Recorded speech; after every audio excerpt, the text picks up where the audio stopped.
દ્વારકાનું મૂળ છે. શ્રી કૃષ્ણ ભગવાન પણ અહીંયા પધારેલા છે. દત્તાત્રેય ભગવાન પણ આ પૃથ્વી ઉપર આવેલા છે. અનેક અવતારો આ મૂળીની ભૂમિ ઉપર પધારેલા છે. માટે આ મૂળી ધામ એ સર્વથી શ્રેષ્ઠ ધામ છે. ભોગાવા નદીમાં પણ શ્રી હરિએ સ્નાન કરેલું છે. માટે ભક્તજનો મૂળીએ જાઓ તો અલર્કવા ભોગાવામાં ક્યારેક સ્નાન કરજો. શ્રી હરિ ત્યાંથી નીકળી અને ખોલડિયાદ નામનું ગામ છે ત્યાં પધારેલા. ત્યાં ખેંગાર ભગત, રૂડા ભગત, નારાયણભાઈ આદિ અનેક ભક્તજનો નિવાસ કરીને રહેતા હતા. મહારાજ રૂડાભાઈને ત્યાં પધાર્યા. મહારાજે વાત કરી કે અનાજનો સંગ્રહ કરજો, દુષ્કાળ પડવાનો. મહારાજે વાત કરી કે તમારા ઘરમાં કેટલું અનાજ છે? મહારાજ એક કળશી છે. તમારા ઘરમાં 12 મહિનામાં કેટલું અનાજ જોઈએ? તો કે 5 કળશી. હવે તમે શું કરશો? મહારાજ અનાજ થઈ રહે એટલે વહેલા ધામમાં તેડી જાય, બીજું શું કરવાનું હોય? પણ મહારાજ કે આ રીતે ભૂખે પગ ઘસીને મરવું એ ભગવાનના ભક્તને સારું નહીં. મહારાજ જ્યારે વિદાય લીધી ત્યારે રૂડા ભગત વડાવવા માટે ગયા. રસ્તામાં વાત કરે છે કે મહારાજ ખેતરમાં બાજરી વાવી હતી પણ વરસાદ થયો નહીં એટલે બળી ગઈ, પણ મૂળમાં લીલી છે. મહારાજ જો વરસાદ થાય તો હજી પાંગરે ખરી. અને સ્વામિનારાયણ ભગવાન કે ભગવાન બધું સારું વાના કરશે. મહારાજ તો ત્યાંથી નીકળી ગયા અને રાત્રિના સમયે સ્વામિનારાયણ ભગવાને માત્ર ને માત્ર રૂડા ભગતના ખેતરમાં વરસાદ કર્યો. સવારનો સમય થયો, આજુબાજુના ખેતરવાળા ખેતરમાં ગયા અને રૂડા ભગતના ખેતરમાં જ્યાં દ્રષ્ટિ નાખે આખું ખેતર પાણીનું ભરેલું. બાજાના ખેતરમાં એક પણ ટીપું પાણી નહીં.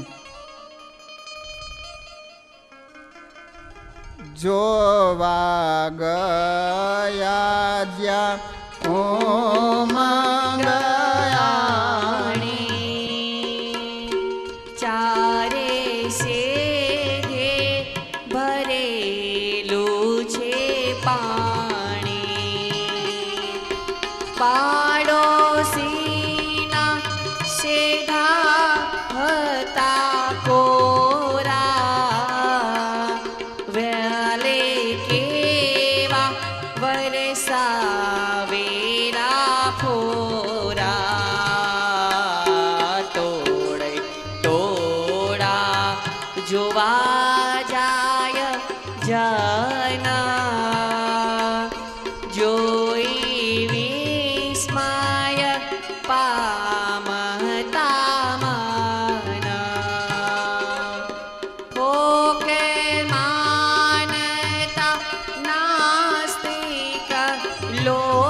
ગામના માણસોને ખ્યાલ આવ્યો કે રૂડા ભગતના ખેતરમાં સ્વામિનારાયણ ભગવાને વરસાદ કર્યો. એ આખું ગામ જોવા માટે ઉમટ્યું. નાસ્તિક માણસો જે ભગવાનને નહોતા માનતા એને પણ આ ઐશ્વર્ય જોયું ને એ પણ ભગવાનના ભક્ત કહી ગયા કે નક્કી સ્વામિનારાયણ ભગવાન છે. તમે વિચાર તો કરો કે જે ભગવાનનો આશ્રિત બને છે એની ભગવાન કેવી રક્ષા કરે છે. જીવ જીવ કે આશ્રય જીવ કરત હે રાજ, તુલસી શ્રી રામ કે આશ્રય ક્યું બિગડેગા કાજ. એક જીવના આશ્રય બીજા જીવ લીલા લહેર કરતા હોય તો જેને ભગવાનના આશ્રય જીવન જીવતા હોય એને કાંઈ ચિંતા કરવાની જરૂર નથી રહેતી.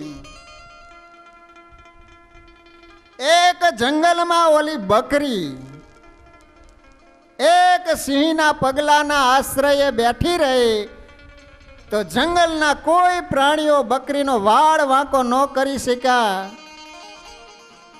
એક સિંહના પગલાને આશ્રયે બકરી નિર્ભય થઈને આખી રાત્રિ પસાર કરી હોય ને કોઈ પ્રાણીઓ એને મારી ન શક્યા હોય તો જેને સ્વામિનારાયણ ભગવાનનો આશ્રય હોય છે એવા ભક્તનો કોણ દુનિયામાં વાળ વાંકો કરી શકે હે? માટે ભક્તજનો જીવનમાં સ્વામિનારાયણ ભગવાનનો દ્રઢ આશ્રય કરે અને ભગવાનની આજ્ઞા અને ભગવાનનું ભજન કરજો.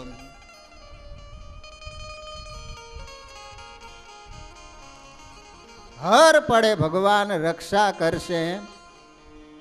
અનન્યાન ચિંતયંતો એમ શાસ્ત્રો એમ કહે છે કે અનન્ય મારો ભક્ત થાય છે ને મારું ચિંતન કરે છે તો હું યોગ અને ક્ષેમનું વહન કરું છું, એને સર્વ પ્રકારે સુખીઓ બનાવું છું. સર્વ ધર્માન પરિત્યજ્ય મામેકમ શરણમ વ્રજ અહમ ત્વામ સર્વ પાપેભ્યો મોક્ષિષ્યામિ મા શુચઃ. માટે એક સ્વામિનારાયણ ભગવાનનો દ્રઢ આશ્રય રાખજો. સ્વામિનારાયણ ભગવાનને છોડી બીજે કોઈ ઠેકાણે જવાનું કોઈ દિવસ મન ન કરતા. બીજે ક્યાંય સ્વામિનારાયણ ભગવાનને છોડીને ભગવાનના ભક્તોને પ્રતીતિ ન આવી જોઈએ. ઘરે છોકરા બીમાર પડે અને તમે ભુવાની પાસે જાઓ અને કાળા દોરા આપે અને તમે છોકરાને દોરા બાંધો, આ બધી અંધશ્રદ્ધાઓ કહેવાય. તમને સ્વામિનારાયણ ભગવાનમાં શું ખામી લાગે છે કે સ્વામિનારાયણ ભગવાનને છોડીને બીજે ઠેકાણે તમે જાઓ છો? બીજે ઠેકાણે ગયા એનો અર્થ જ એ છે કે તમને સ્વામિનારાયણ ભગવાનમાં કંઈક ખામી દેખાણી. કેવા મોટા સ્વામિનારાયણ ભગવાનનો આપણને આશ્રય મળ્યો છે. સુખ દુઃખ આવે સર્વે ભેડો તેમાં રાખજો સ્થિરમતી, જાળવીશ મારા જનને વળી કરીશ જતન યતિ. આ સ્વામિનારાયણ ભગવાનનું વચન છે, બિરુદ છે. તેમ કરતા જો પંડ પડશે તો આગળ છે સુખ ઘણું હતી, પણ વ્રત ટેકને ટાળશો તો ભોગવશો સૌ સૌતણું. સ્વામિનારાયણ ભગવાન કે મારો આશ્રય છોડી અને જો તમે કાંઈ કરશો તો તમે તમારું ભોગવવું પડશે, હું કાંઈ તમારી ચિંતા નહીં લઉં. માટે જીવનમાં ગમે એવા દુઃખ આવે તો સ્વામિનારાયણ ભગવાનને છોડીને બીજે ક્યાંય ન જાતા.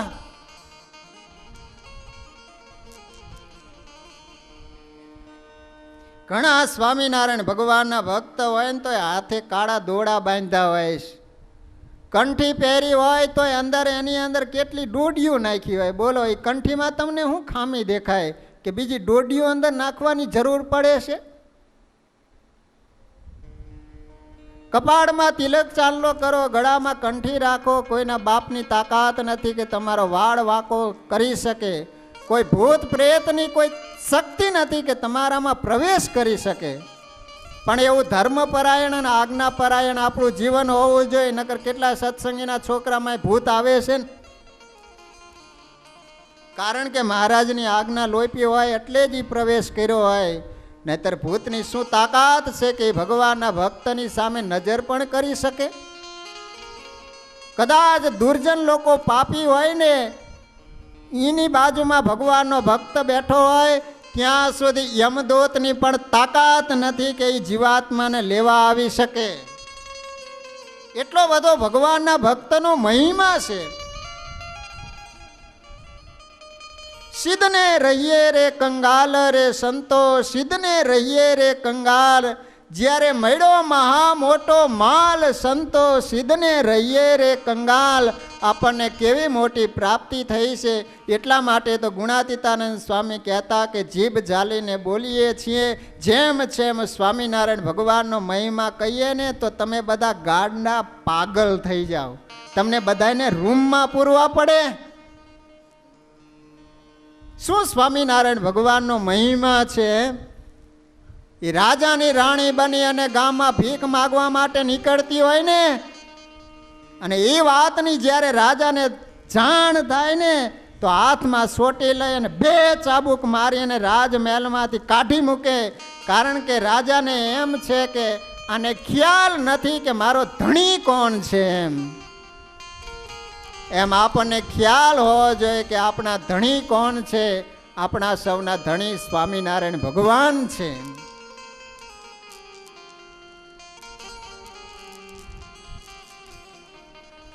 આવી રીતે સ્વામિનારાયણ ભગવાને દુષ્કાળના સમયમાં રૂડા ભગતની રક્ષા કરેલી છે. શ્રી હરિ ત્યાંથી નીકળી અને ગઢપુર પધાર્યા છે. એ વખતે મચ્છિયાવ ગામના સુરસિંહ રાજા એને એક માણસને ગઢપુર મોકલેલો છે. મહારાજને વાત કરી છે કે સુરસિંહ રાજાની ઈચ્છા છે કે આપ મચ્છિયાવ ગામ પધારો. સ્વામિનારાયણ ભગવાન મચ્છિયાવ ગામ પધારેલા છે. ત્યાંના ફૈવા હતા, શ્રી હરિના અનન્ય ભક્ત હતા.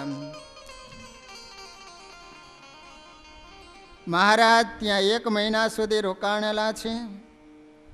બહુ મોટો ઉત્સવ કરેલો છે મહારાજે મચ્છિયાવ ગામની અંદર.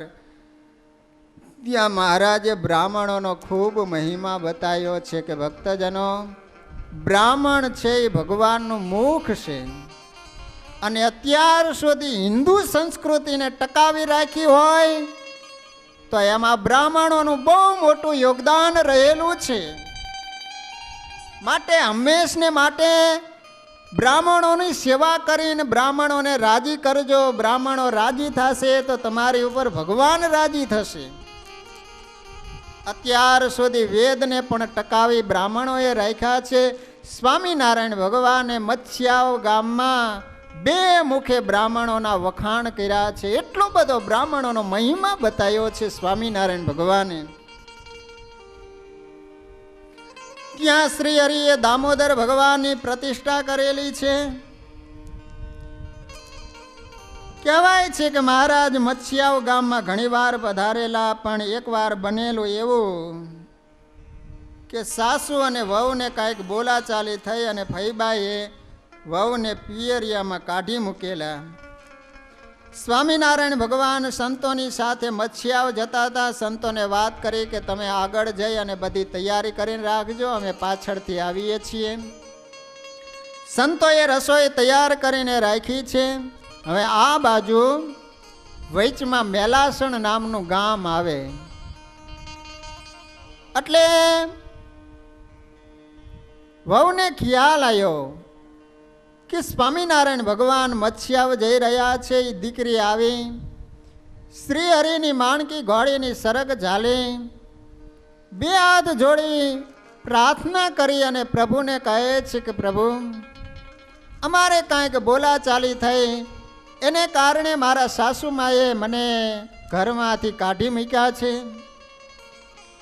પ્રભુ આપ કહેશો એ કરવા માટે તૈયાર છું, પણ ગમે તેમ કરી આ ઝઘડાનું સમાધાન કરાવી આપો. શ્રી હરિ કહે છે કે તમે અહીંયા રોકાવો, હું મચ્છિયાવ જઈ ફૈબાને વાત કરું છું. ફૈબા જ્યારે કહે હા પાડે તો હું તમને સમાચાર મોકલીશ. હવે એટલે તમે મચ્છિયાવ ગામ આવજો. સ્વામિનારાયણ ભગવાન મચ્છિયાવ પધાર્યા. ફૈબાને એટલો બધો આનંદ થયો. સ્વામિનારાયણ ભગવાનનો હાથ ઝાલી મેળી ઉપર સ્વામિનારાયણ ભગવાનનો ઉતારો હતો. દાદરા ઉપર ચડવા માંડ્યા. અર્ધેક દાદરે પહોંચ્યા હતા. સ્વામિનારાયણ ભગવાન ફૈબાને કહે છે કે ફૈબા, અમારે તમને એક વાત કહેવી છે. મારી વાત તમે માનશો ને? ત્યાં ફૈબાને જાણ થઈ, ખ્યાલ આવી ગયો કે માનો કે ન માનો, વચમાં મેલાસણ ગામ આવેલું એટલે નક્કી વહુએ કાન ભંભેરણી સ્વામિનારાયણ ભગવાનની કરી લાગે છે. એટલે ફૈબા સ્વામિનારાયણ ભગવાનને કહે છે કે પ્રભુ, આપ જે કહીશો એ કરવા માટે તૈયાર છો, પણ પેલી મેલાસણ વાળીની વાત ન કરતા. સ્વામિનારાયણ ભગવાન